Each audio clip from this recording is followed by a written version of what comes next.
with Michael John Garcés. We are so happy to have you here with us tonight.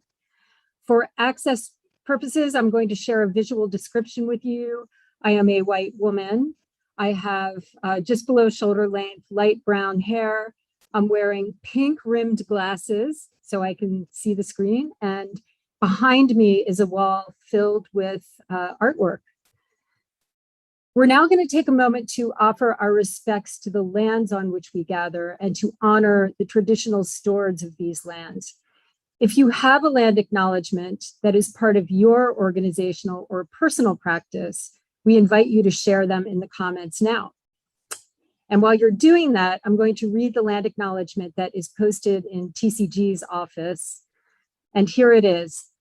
Theater Communications Group's offices are located on the Lenape Island of Mannahatta in Lenape-Hoking, the Lenape homeland. We honor the generations of stewardship the Lenape peoples have given to the water, air, and land. As guests, we pay respect to the Lenape peoples, past, present, and future, here in their homeland and throughout the Lenape diaspora. Now, while acknowledgement is important, it's not enough. In the past few weeks, the discoveries of mass graves of Native children at the Marieville and Kamloops residential schools have been a raw reminder of the losses inflicted by colonization, a process which is still ongoing. And so we must take action in support of Native-led movements for justice. As an example, I'm going to share a link for Stop Line 3, that's hashtag Stop Line 3, which seeks to end the proposed pipeline expansion that would bring nearly 1 million barrels of tar sands oil through the treaty territory of the Anishinaabe peoples. I encourage you to share your own actions in the chat as well. Before we get started, I'd like to thank the partners and supporters who have made this night possible. The publication of the Thanksgiving play, What Would Crazy Horse Do? These are 2 plays in 1 volume, is made possible by Stephanie Anson and Spencer Stewart, and by the New York State Council on the Arts, with the support of Governor Andrew Cuomo and the New York State Legislature. This TCG Books First Fridays program is also supported by Fisher Dax Associates, along with public funds from the New York City Department of Cultural Affairs in partnership with the City Council and by the generous support of TCG donors like you. Now, before I turn things over to Erica to get us started, I'd like to share how excited I am for tonight. For us at TCG and for me personally, Larissa is more than an amazing playwright. She's also a friend, a former TCG board member, and someone who has called us in when we've fallen short. I also had the joy of working with Larissa many years ago at the Children's Theater Company, where we commissioned her first play, Average Family. Larissa, thank you for all of your leadership, and I'm thrilled that tonight we have the chance to celebrate your artistry. And with that, I'll turn it over to the visionary of First Fridays, Erica Lauren Ortiz. Wow, Teresa, thank you. I need to add that to like my mini titles somewhere. Well, I am Erica Lauren Ortiz, and I'm the Director of Marketing and Production and the visionary of First Friday at TCG, and I use she, her pronouns. For access and a visual description of myself, I am a Black woman. I have laid hair today, thanks to my stylist, that goes down my shoulders, and I have a Black poofy shirt in my kitchen. It's a various assemblage of TCG books back there on the counter. And I'm zooming in today from Lenape-Hoking as well. And I want to thank Teresa for that land acknowledgement and the reminder that it's not enough to just acknowledge.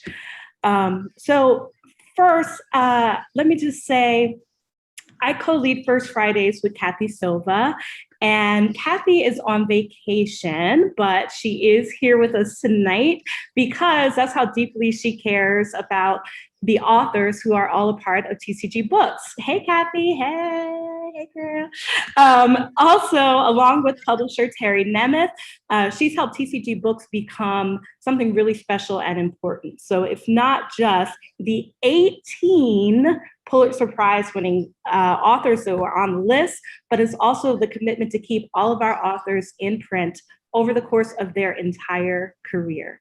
That commitment to authors comes from our belief that plays are literature and that our playwrights are the true culture bearers and thought leaders. And these First Fridays help us to learn from them and celebrate them. So that means, although we know your summer schedules are hot, pun intended, please clear the first Friday of every month because we have so many more great First Fridays and programming coming your way, including our September 1st Friday, which I'm happy to announce will be with our partner publisher, 53rd State Press, and Daniel Alexander Jones. So please tune in for that. Also, know that whenever you come to these First Fridays, you never know that when we're going to slip some nice, sneaky discount code into the chat. And you today can get this book with Larissa's beautiful photo on it and 2 amazing plays for 40% off. So I think one of my colleagues might be putting that in the chat like right now. You should check to make sure. So that's what we're doing, and that's how we're doing it today. We are so lucky to have another playwright with some serious skills join us today, who is going to be in conversation with Larissa. I will let them introduce themselves, but we're just so lucky to have these brilliant humans with us tonight. So if you could, please join me as Teresa and I go away, and we're going to welcome Larissa and Michael onto the screen. Hey there. Thank you. Michael, do you want to go first? Or you want to go first? I think you should go first. This is your night. All right, I'll say hi. Hey, I'm Larissa FastHorse. I'm from Sicango Lakota Nation, but I'm currently right on like the border of the Tonga-Keech Gabrielino People's Land and the Chumash land. And my visual description: I'm a light-skinned, brown, curly-haired woman with a I don't know what color. Ed would get mad. I'm wearing to a sculptor. I'll say cranberry colored wall behind me with several paintings that have sculpture mounted to them. And I don't know what I'm wearing. No idea. I think a gray. Oh, I'm wearing actually an Urban Red shirt. That's gray. I just didn't even realize that until now. So hi, and I'm a writer and theater maker. And this is my friend Michael. Hi, Michael. Hey, Michael John Garcés. I use he, him pronouns. Visual description: I am male identifying. I have dark squarish glasses on, dark hair, short, some stubble that is not so dark, and a black shirt on. And I'm white presenting Latinx person. I have a wooden sort of wall behind me with some photographs on it, and I am on a land stewarded by the Wampanoag peoples. You know, I actually promised people that you were going to have the new clean shaven look, but you, of course, had to make me a liar. I thwarted you, yes. Well, I know I surprised you when I shaved my shutdown beard. I know that was a disappointment, but it was getting out of control. It was pretty out of control, I will say that. It was. It was very Walt Whitman-y. Yes, it was getting there, yeah. So it's good to be on this call with you, or this Zoom with you, this conversation. Hello. And exciting, your book's being published. It's really cool. I know, it's fun. It's here. I'm a big fan of both right plays. Look forward to having the book on my shelf. Yes, that's why it's why I'm here. Yeah, exactly. You're one of the few people that actually knows both plays. Yeah, very well. Yeah. Yeah. I even like them. I do very much. And I like what they do in the world too. But I think they're beautiful. And I'm wondering if you can talk about the process of getting from sort of production script to published play. Like what was the process of going from having, you've had this in production at both plays in production in several different years, like the Thanksgiving play at many, and What Would Have Crazy Horse Think's been produced quite a bit as well. And what was that process of getting your sort of publishable, or the script you wanted published, your production draft you wanted published, and what was the process to book form? Yeah, I was really excited when TCG came to me to do this, to put these two plays together. They, in some ways people are like, wow, really? Because they're so far apart, and yet they're, all my same anger, just expressed in different ways, I guess. Yeah, absolutely. So, they're is really exciting to me. They want to put them together and play with each other. I think, for me, I honestly, maybe some people do more, but I didn't do much. I changed very little. Kathy Silva, who I collaborate with TCG Books, and of course Terry Nemeth, but primarily Kathy. She had a lot of suggestions for things to change, as far as to make it a reader script as opposed to a production script. But I rejected a lot of them. So there you are. But because I think a lot of them, just because, she's brilliant and wonderful, and the things I did go with were obviously always right. She's done a million of these, and they were really great and made sense. But I think for me, because one thing that was important to me, which, as you know, is that I'm very much kind of a director's writer. So there were things that they wanted me to like nail down that I was like, no, my productions are very much open to directors and making them widely different, depending on who's directing the show. And so especially like Thanksgiving play, I really was very strict with myself in writing it to like, this is the scene that has no words, and this is what it needs to convey. But as you know very well, that every director could do it extremely differently. And I was actually just talking on Facebook with folks about how like that play, for a pretty short play, I've seen it vary by 15 minutes and still work. Yeah, depending on how a director wants to play with it. So I think that was, so for me, that was a lot of like, where they were like, well, we'd like this to be more visual or whatever for a reader's script. I was like, but that's part of what I do, is I want to collaborate, even if I'm not in the room, and let directors have their way with these things. And so, so those are the things that I resisted. And then there are a few things that are just like, I don't get this. It's like, it's a Native thing, and people aren't going to get it, except Native people. Too bad. Too bad. Yeah, good. so we didn't do a lot, actually, very little in transforming it. Cool. That's great to know. And I guess the bigger question I have for you, or what I feel like is the more interesting question, or maybe important, is like, what does it mean to you to have the plays published in book form, like for a reader's public, and sort of a publication that will be, that will have reach and beyond the field of people who make theater. Do you know what I mean? And totally. What does it feel like? It's weird. I actually, I can't remember how long ago it was. It's quite a while ago. I did a book fair once, because I was invited to one in South Dakota. I did South Dakota Festival of Books, but I didn't have any books. Cool. But part of it was you're required to go to the big signing event. So I'm sitting in this huge like auditorium with my little table and my name and like nothing to sign. That's awesome. It's like, I was like, if you want to license this play, you can contact this publisher, but it's not that kind of thing, so they'll send you like a PDF. Right. So it was super weird. So I've done that before, which is awkward and strange, and people are like, I don't get it. I was like, I don't either. But so there's that. But yeah, it's weird, because I've been in a lot of collections, and to have a book that's also, because it's got my face on it. It does. It's super. It does indeed. Like big time. Thank you, Connor Morgan, a photographer from Ireland. But it's definitely me. But that's really, I will say two things. One, I mean, that's, we've talked about this too. Like my brand is me, right? Because there just aren't enough. There are plenty, but there aren't enough Native American playwrights out here working in the world in American theater. So I've made myself a brand. And so that's hence why my big face is on the cover of this thing.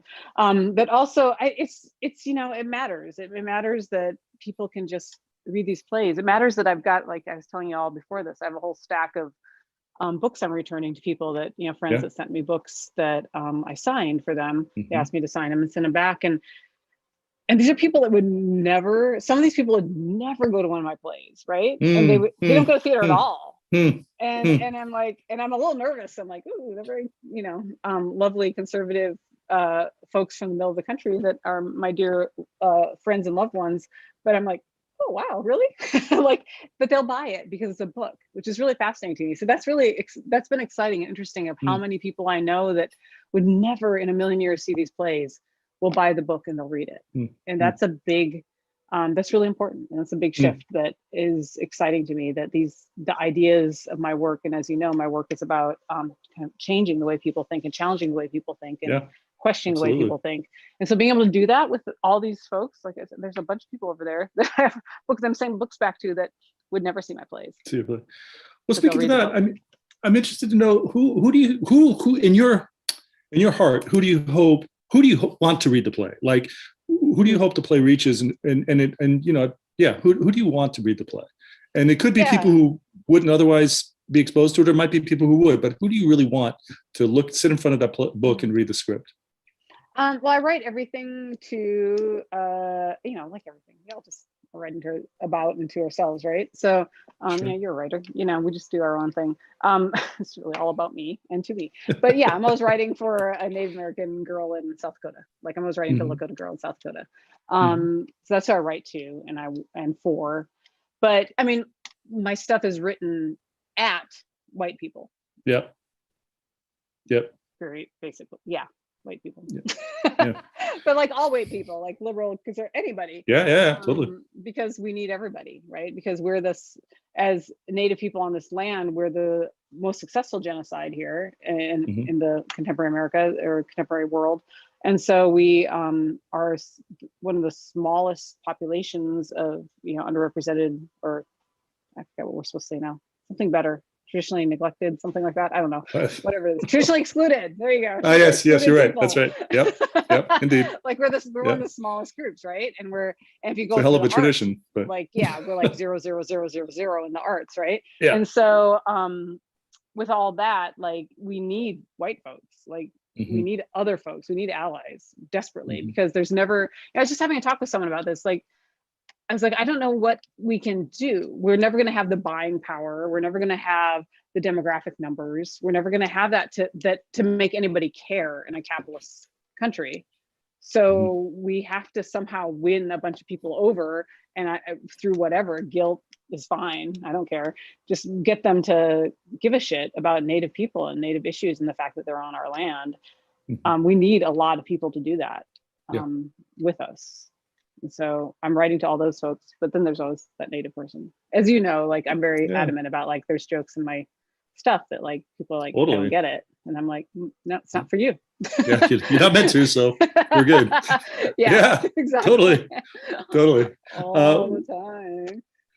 Well, I think we've seen some change happen in the last decade that shows really effective sort of marshaling of allies or marshaling of forces beyond the potential impact of just numbers to make change. The Washington football team is a good example, and there are better examples of things happening like Standing Rock, etc. So it's a little heartening, although there's plenty to be still worried about in the world and sorrowful for. But when you speak to the change you hope and the people you target the play at, is that what you hope the plays do in the world? Like affect that change, create allyship, or create people who want to support and understand their role in affecting some kind of positive change? Yeah, sure. That is a good idea. No, actually, someone once told me, they're like, that is like, I can't remember who it was recently. Someone was like, they said this is like the least effective way. Maybe it was you. It's probably you. I think it was me.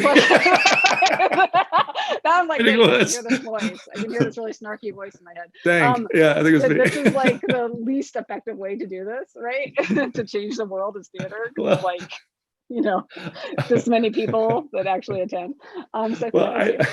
I think I was trying to say that the impact is more long term, and if you're wanting to affect short term change, like a vote or a an immediate cause, that probably not a play. But I do believe in the impact, the longer term impact in the culture. I have to believe in that, so I do. So just want to be clear. I do have some belief. I honestly didn't know it was you until I started saying it. I'm like, it was me. Sure, that was Michael. Yeah. So yeah, actually I do. I mean, I think more than anything for me, what I would say is my plays, I just want people to, right now, I think we're at such an early stage of like baby steps in America. Yeah. I just want people to like, I honestly just want people to think like, oh, we don't with Native stuff, right? And I just want them to question, like ask a question. I would say, I mean, that's what to me is really interesting about working with you so much, because we've been working together almost 10 years now, right? So like, and then like around our fourth play together, fourth, yeah, fourth, I think. Yeah, is because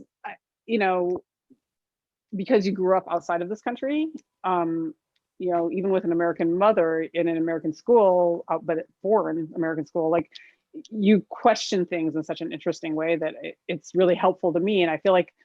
What comes very naturally to you and the way you are inquisitive about things is not natural at all to Americans that grew up in this country, and at all. Like I'm constantly like, wow, no one has ever asked that before.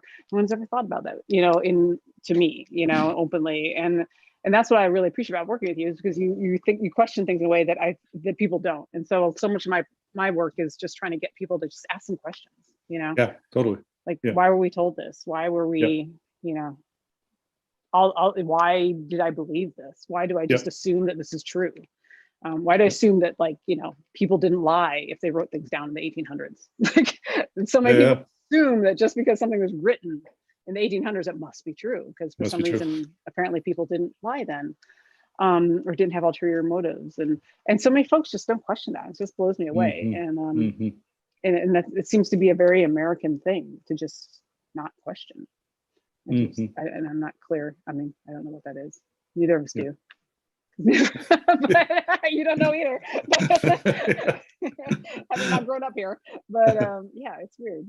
I don't know. I don't know if you, I don't know. The two plays in the book certainly seek to upend assumptions, receive notions and just assumptions people make, and pretty quickly. I mean, what would Crazy Horse do? Does it pretty much, from the get, and also, upends some fairly liberal notions that I think people are very comfortable with. You know what I mean? And I think audiences can find it provoking, and also somewhat threatening to have their sort of ideas about what America is, what history is, what is good. And also, what a Native American play should be, upended really from the bat, and then it just goes deeper in both cases. I think there's a slightly gentler entry point with Thanksgiving play, but it pretty quickly starts to become, really subversive. And so, it's interesting to think about, audiences that are, certainly cause to think, whether that leads them in the direction of allyship or leads them in the direction of feeling uncomfortable to the point where they maybe aren't able to step into it, is a question I have, and I'm very happy to make people uncomfortable. Yes. And I think it's useful. And I think in the long run, I do think it'll probably bring people to the place. But I wonder if you could talk about how creating spaces of discomfort, because we've also done that in some of the other work we've done with Cornerstone, is create spaces that are purposefully uncomfortable for non-Native and specifically white audiences. You know what I mean? And so I wonder if you could talk about that. Yeah, I mean, definitely. These are, all about that. I will say, and I've said it before, and I'm not just saying it, other people can be my witness. I'm not saying it because you're here, but I have said Thanksgiving play that we did at the Geffen, the one that you directed, is definitely one of my favorites, because you took things to such an incredibly uncomfortable space. It's fun. Including all of the actors. Yeah. And costume and props and everybody, which I love. I mean, and I'm going to ask you about it, but anyway. But first, I think Eric Rose and I were sitting around at the premiere of What Would Crazy Horse Do at Kansas City, when he was at Kansas City Rep, and I said, he's like, I said, basically what I did is I tried to take, I basically, it feels like when watching it, sitting back and watching it once it was up, Sam Pickleton directed that production, was, I said, I felt like, I saw how many like impossible things I can string together and make people believe. And he's like, yeah, basically, yes. But people do believe it, and people do take the ride. And I think it's interesting because we've talked about this a lot too, is that like people don't take the ride on the page, and that play has not been produced very much actually.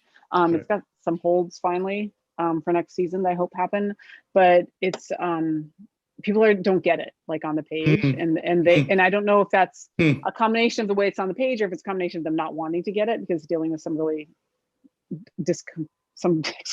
extremely uncomfortable things, suicide in the clan, and such. And so I think in blood and extinction and so many things. So I think, there's a lot of people that, exactly. And so, it's incredibly uncomfortable, and it gets, worse, and it ends incredibly uncomfortably. And it's actually the only play I've ever written where I knew the ending. So in my world, I've never known the ending except this one. I knew what the final image was when I wrote before I started the play, and that's never happened before. So I had to figure out how to get there. But I don't outline or plan my plays. The Thanksgiving play, though, it definitely, I decided, that was very specifically meant to trick people in more so, because I will say I really was frustrated that What Would Crazy Horse Do couldn't get produced. And so many people were really afraid of it, or were like, oh, I'm not doing anything with the clan, or I'm not doing this or that. And so I was really frustrated with that. And so I very strategically took a different tack with Thanksgiving play, and using more, even though you and I, and I know that What Would Crazy Horse Do is a satire, a very dark satire. It's people didn't get it with it, like they didn't get it. They tried to make it so, I don't know, earnest in this weird way. With Thanksgiving play, so I would just really lean hard into the comedy and the kind of a more obvious satire to make it easier for people, I think. Do you think, I mean, now it's being published, and I know What Would Crazy Horse Do has been produced. I mean, it's a very favorite play of mine, and it's frustrating for me that it hasn't been. And I've been trying to get it produced so that I could direct it at some point too, just because I think it'd be great fun to be in the room with it.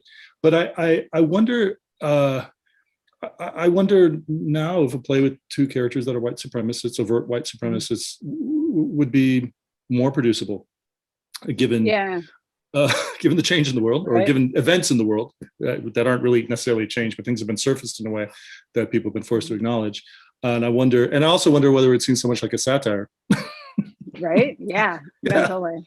Yeah, I mean, that's the thing. I kept saying when Trump got elected, I kept saying, because I'd written this play a while before that, and I was like, I just want to get a t-shirt that said "I told you so," because it was about, all this was based, like What Would Crazy Horse Do is based on an actual event that happened, an actual clan-sponsored powwow that happened in South Dakota. I found this flyer and it blew my mind, and I started doing research and wrote this play. But then I found these like branches of the clan that are professional lobbyists that are in every state, et cetera, et cetera. So, I really wanted to talk about those, be like, these people are terrifying. They're much more terrifying than these other folks. And then a few years later, they were in power, and it was really horrifying. I would really want you to direct this play. I hope somebody to let you direct this play, because we're going to have a lot of fun. We'll go hard. I'd be very excited to do it. Can you talk a little bit about, partly just because, it's what I know best of your work and stuff, but I'm interested in how these plays that have a very specific structure and a specific, they're different structures, but they're structured in a way that is producible in a sort of conventional theatrical context. And some of the work we've done in, the series of plays that we have done that are specifically centered on indigeneity in a different way. And I wonder if you want to talk about how that project compares and contrasts to the project of these two plays. Yeah. Different. No, the work we get to do together is, and maybe we should describe that a little bit, because people might not know what it is. So we're on our third play, which I'm not calling a trilogy just because I don't know why, because there's three of plays that we've been doing with Cornerstone, that are engaging with different indigenous populations. So we started here in Los Angeles, and then we were in Arizona, and now we're in South Dakota. Yeah, these plays, I don't know, how do you describe these plays? How do you describe them, Michael? Well, Are these things? These projects, these theatrical projects, Yes. they're events, and they are mostly cast with non-professional Native Americans who are living in the area, whether they're actually from the area in which we're working or are themselves immigrants from other parts of the world or the country, and explore contemporary indigeneity, and they're out of stories that people have shared, and ideas and thoughts and opinions and fears and hopes and dreams and all that have been shared with you over a number of years, that you've sort of put together and compiled and distilled and synthesized into sort of a theatrical event that combines activism, combines community performance. We invite people from the community to come perform, and certainly theatricality as well, and a lot of humor. But also a lot of not humor, a lot of really frank not humor at the same time, and really try to address issues and audiences that the folks in the community have told us they want us to address. So they do and don't look like plays, and I don't know if that's how I would kind of describe it, but they're sort of inquiries into contemporary indigeneity, I think, is the best way to put it. There you go. I like that. We should write that down for our Write next it down. publication. I hope someone was recording that. Because I think you did a much better job than I have in some grant applications with Megan. Yeah, I mean, I think, what I love about those plays more than anything is obviously that they're created with the community, but also most importantly that they're not, although both of us are very deeply involved in the entire process and from beginning to end, and are using a lot of our, like, every skill we have ever had in our lives to make these things work. I'd say, sometimes I feel like we're like this circus of weird skills we're trying to pull together to get these things to happen. But what I love about them is that they're not about us, right? That there's so much not about either of us and our artistic desires and our, and that's, I think you would agree with, is sometimes the hardest thing to get across when we start these things, right? To the community. Absolutely. It's like, no, really, we got nothing. Like, yeah, when people are like, what are you getting out of this? Yeah, we'll be tired. Yeah. But yeah, that we really have we go in with zero ego, and no ego. You cannot have any ego, especially you, because you have to actually be the directing part. Poor Michael. What little's there gets crushed pretty quick. So it's good. Yeah, exactly. It's been good for me. Yeah, between both the community work with and being you having to be the director, but also working in indigenous community has been very ego crushing for you. But I think in general, I mean, you can't go in with any ego of any kind, and I love that. I love that it's not, so much of American theater, is, as you know, is very playwright, kind of pyramid-y with a little playwright at the top, or the director at the top. Yeah. That's definitely been my experience. Or the director crawling I'm all for constantly trying to throw the playwright off the top. I'm all for playwrights being on top. I'm all for it. Considering you are also a playwright, and a very lovely one. But yeah, I think because so much of the field is geared in that way, which is weird, super weird to me, and I think not the way either of us approach the world politically or personally. I find that confusing and hard and not as fun as getting to like just use skills to serve a community and serve other people. Like, I'm not a teacher, like I hate teaching, but me too. Neither of us do teaching, but I love this. What I don't understand when people get so excited about teaching, I do understand in getting excited about community. Like, right? Like, we both will have like cried about people being, community member coming and becoming, like, I think of Frank, for instance, right? Yeah. In Urban Res, like just someone going, like, transforming their whole life through being a part of this process and becoming, almost not a different person, but return to a person he had once been. But had lost due to tragedy in his life, and like the fact that we can empower someone to have that true life transformation, or change people's lives, like Kenny and Clementine and people who are now part of your company that we're we got to bring into all this world, this crazy weird theater world we're in. That I love. That I get really, like, I can be proud of that in the way that I think people that are natural teachers are proud of their students. You know what I mean? I Yeah. think, but yeah, I just want to give a quick shout out to Relative Theatrics because I see it in the comment. Thank you, Relative Theatrics, because they did What Would Crazy Horse Do. I see that. Yeah, that's cool. Yeah, amazingly they did. I mean, this is like, you know, a very small town in Wyoming, and they the native actress, you can hear about, if you check NPR, there's a story about their production. But their native actress was like, you know, brand new girl off the res, like Cool. had not done this. Yeah, it's really cool, and they really worked Amazing. hard on it. It's awesome. Yeah, I love that. And they committed to like having the time and the resources to support her to be able to take on this really difficult role. It's awesome. Did you get to see it with audience members there? No, I didn't. I was in the middle of production for the quote world premiere, it's a whole another theater thing, right? Which is at Kansas City Rep. So, I see. So I didn't get to. And did you hear about how their audiences? It's a fairly small theater in Wyoming. Was it in a rural community or urban community? It was in Laramie. Yeah, in Laramie. And how did audiences in Laramie respond to it? As far as I know, yeah, it was really interesting. They had a lot of really great talks. That like it says here, they had talkbacks every night. And they, from what I'd heard from the artistic director, who was in contact with through the whole, you know, we're very much in contact through the whole process, was that it had some really interesting and good talks, and then really. So in that area, as you know, now that we're working in South Dakota, like there's some interesting like real blending of like native culture into white culture still, and yet there's also some huge walls of prejudice, open prejudice. And so I think it was really good for that community to have those really open talks about, you know, what it means to be Indigenous. Have you noticed a difference between how audiences receive What Would Crazy Horse Do and Thanksgiving Play? Oh yeah, huge. Yes. Interesting. Definitely.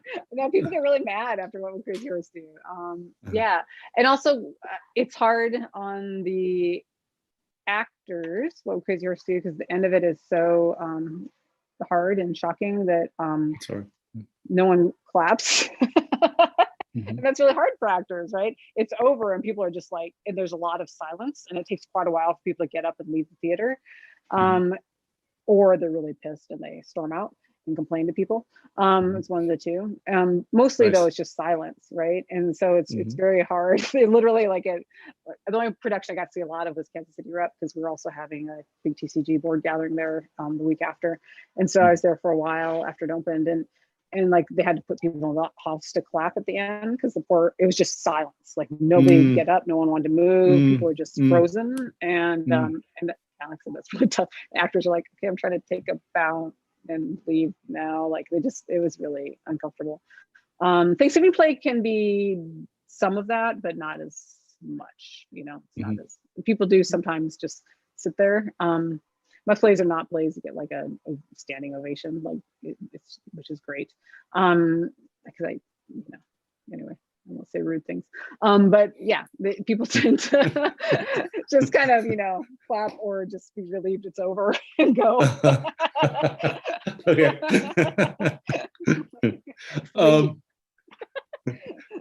Talk to me about, in the case of Thanksgiving Play, the decision or the impulse to write a play for 4 white actors, essentially, or at least 4 white characters, not necessarily the actors, but 4 white characters. Can I just commend your really sneaky job of jumping in so fast so that you keep asking me things? Because, I was going to ask you things. Yes, indeed. Well done. Thank you. I've never seen you talk so quickly with a few pauses. Well, that's not true, but okay. It's fascinating how smooth you can become. It's really interesting. Thank you. Yeah, but because you're technically on vacation, I will let this go.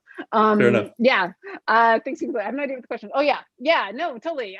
It was just being exhausted and frustrated with American theater, saying that they can't cast my plays. I have one play called Hunka that has one half Native American person in it in the whole play, and it's like, and one theater company told me it was quote uncastable. Wow. And so I just got so tired. Yeah, they literally told me uncastable. And I just got so tired. It's just tiring. And my plays don't get a lot of subsequent productions after the premiere. And so that's when I was like, okay, fine, American theater, if you don't want to cast my plays, I'm going to give you 4 white people, 1 room, like white presenting people, 1 room. And if one act, like if you can't cast this, then if you don't want to do this, then we have a different conversation. It's a different conversation. Huh. Yeah. Interesting. Yeah. So it's very intentional. Like I've always said, I'm really lucky. I love the play. Like it says the things I want to say, and it does things I want it to do.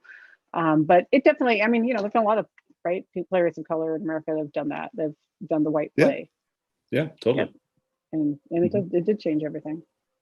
Really I mean, given the preponderance and a fairly limited experience, but nonetheless, given the preponderance of really extraordinary Native American actors in this country, and also just Native American performers in Native American communities and non-Native American communities throughout the country, it's sort of extraordinary that somebody would even consider. I mean, in a way, it's the same conversation. It's a different conversation, but it's also the same conversation, right? I mean, it's extraordinary that someone would say to you that any of these plays, a play that was all Native American actors was uncastable is seriously problematic.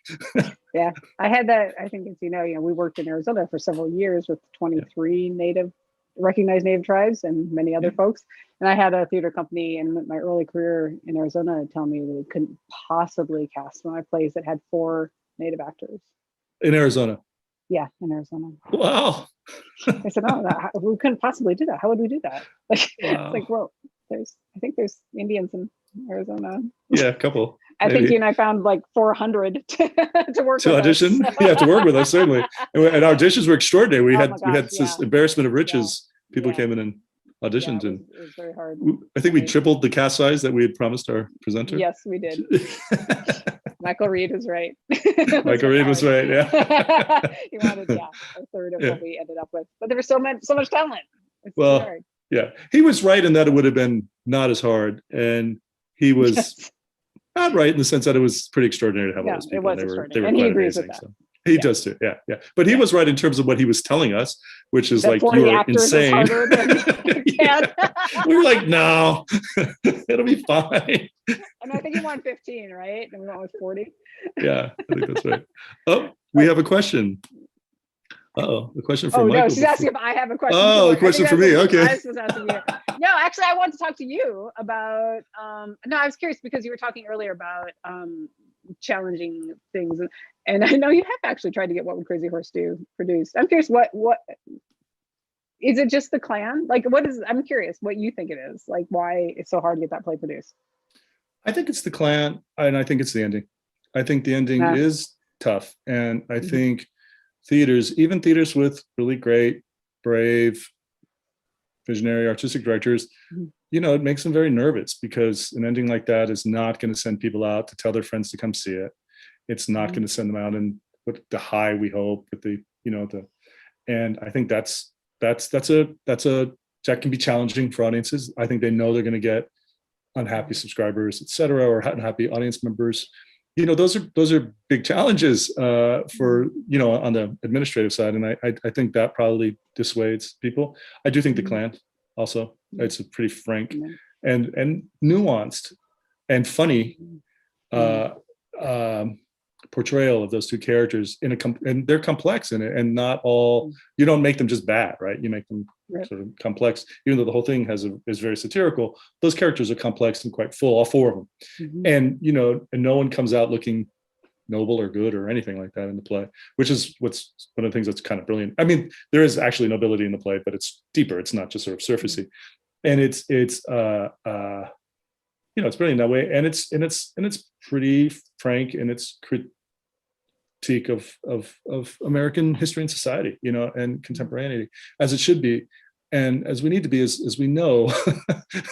But it's I think it scares theaters a little bit, and I think they struggle to understand what the right tone of the play would be. So if I don't understand what the right tone of the play is, how do I trust a director to direct it right? Because I don't know how to tell them what's right.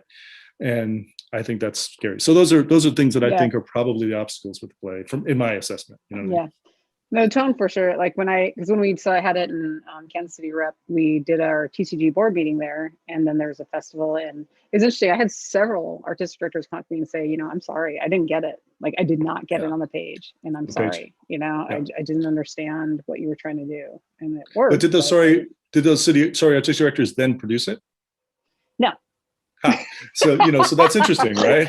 Yeah. They just stayed sorry, Yeah, and, sorry. I find that interesting. I mean, if someday I grow up and run a conventional theater, I promise you I will program it. But, Thank you. but I think that is the challenge. And if I don't do it, I won't come and say, I'm sorry. But still not doing it. And then still not do it. Yes. Promise you that too. But I'll take that. I'll take it. I wouldn't anticipate me growing up anytime soon, or Yeah, so, I'm not, so I'm not hold your holding my breath. No, I would not. It's That'd be far unlikely. too long. All right, yeah, I think I'm going to stay on the bus with Cornerstone, probably, but nonetheless. Oh, whatever.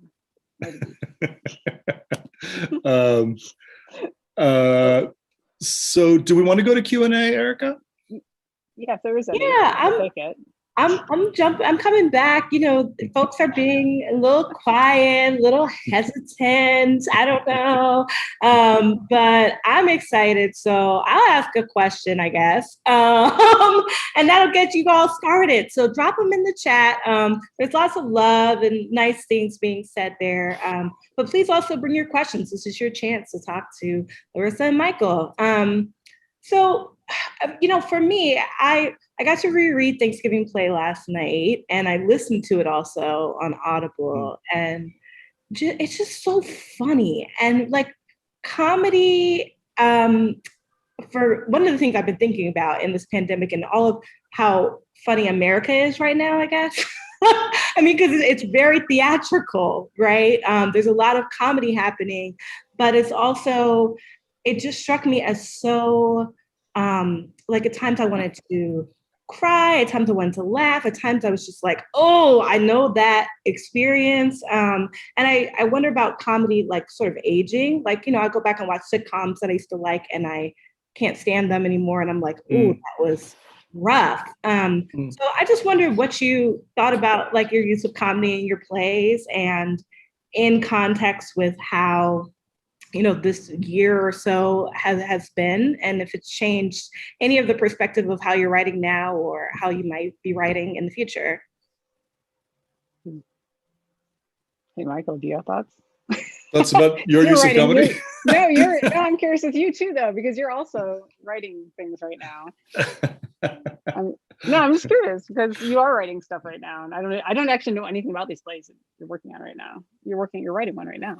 I am indeed. Yeah. I mean, I think your notion that comedy can age poorly is true. But I also think that the best comedy ages pretty well. And I think the best comedy probably is comedy that is not the kind of comedy that people are, when people say they're scared to tell a joke right now, I say to them, because of the uprising and because, they're seen and suddenly that's super scary. We see you and it's like, oh my God, I'm seen. And people are freaking out about it. I think that kind of comedy is the kind of comedy that is the kind of comedy that ages extremely poorly, right? Because it's comedy that's really just about disparaging a person pretty much because of their class, right? Because of how they classify that person. When I say class, that's what I'm talking about. Like they classify the person as X, Y, or Z, whatever that may be, and they make fun of it. And it's somehow, that's funny. But I think comedy that really exposes like dissonance in society, real dissonances that are deeper, age actually remarkably well. And I would say that, I'm not talking about your plays, but I would say like the comedy and Thanksgiving Play for me and what would Crazy Horse do, kind of unfortunately, I think will age very well because I don't think those dissonances are going away anytime soon. And so we'll readily identify what the jokes are, however we feel about the jokes, and they will continue to be funny or provoke a reaction that is maybe not so much haha, but I'm mad, depending on the person, depending on the perspective, depending on how they feel about what the joke is how the joke is landing. But I think they'll continue to be effective in my opinion. And I do aspire to write comedy like that too, I think. Whether I succeed or not, who knows, but I try. I was just thinking about it. I'm like, do you write comedy? I don't even know. Sometimes, yeah. I don't think I've ever read any comedy of you because you direct comedy and you love a low common denominator joke like nobody. I do very much, yeah. And I was just realizing that I don't know if I've ever read any of your comedy. I have. Everything I read of yours is like super like sweet and heartfelt, and or very yeah. acidic. But it's interesting. I was like, I don't know that written. Have I? Those. I think Probably not. I have. Which is interesting. I was just thinking about it because you relish comedy as a director, It's true. and you relish physical humor and stinky cheese and so many things. Yep. Like Stinky cheese. It's fascinating to me that I was like, interesting how little of your comedy work I've read. I was obsessed with the cheese and Thanksgiving play in my production. Obsessed with it. I wanted the audience to smell it. I was obsessed with the stinky cheese. He was very obsessed, but yeah, no, I agree with everything Michael said. Yeah. Also, by the way, just so you know, Megan was over on Facebook and said that she captured everything you said about describing our work. So there we go. There you go. Use it in the someone asked. Oh, I'm sorry. Go ahead. I was going to say someone asked if Thanksgiving Day play has been performed by Indigenous actors. Someone from Canada, Dean. Thanks. Yeah, and actually, it says very clearly, and I think we have it here too. Yeah, it says in the beginning that people of color who can pass for white should be considered for all roles. I've been in an ongoing battle with equity over that because suddenly, despite the fact that white people play in red face all the time, we were barred from putting that in the casting notice in New York. And that really pissed me off because they're like, well, people shouldn't be playing people they aren't. I was like, are you kidding me? So yeah, but we've had a lot of Native actresses in the many productions that I know of that have played in that play. In fact, it was interesting, the very first, sorry, that was a different story. Never mind. Yeah, we had a lot of Native actresses in the Thanksgiving play. And I've always wanted to do it with an all Native cast. And I offered it actually to a Native theater company and they turned it down, which is a bummer. I was really excited about that. I had a co-production for them and they said no. So. Oh, interesting. Yeah. Well, I remember when we hired Sherry White for Urban Res, that was pretty exciting because she really wanted to play a person who was an enthusiast, who was white, who was trying to pass as Native, and she was hilarious in that role. It was so awesome. Yeah, it's so much fun. She relished it. It was so good. Yeah, she did. She did. But Teresa just said something about over here. Impetus, right? Things what Crazy Horse do. Oh yeah, that was actually, I was in the Center Theater Group writers workshop when I wrote the thing, What Would Crazy Horse Do? And I was writing a different play actually about my favorite aunt who died of Alzheimer's.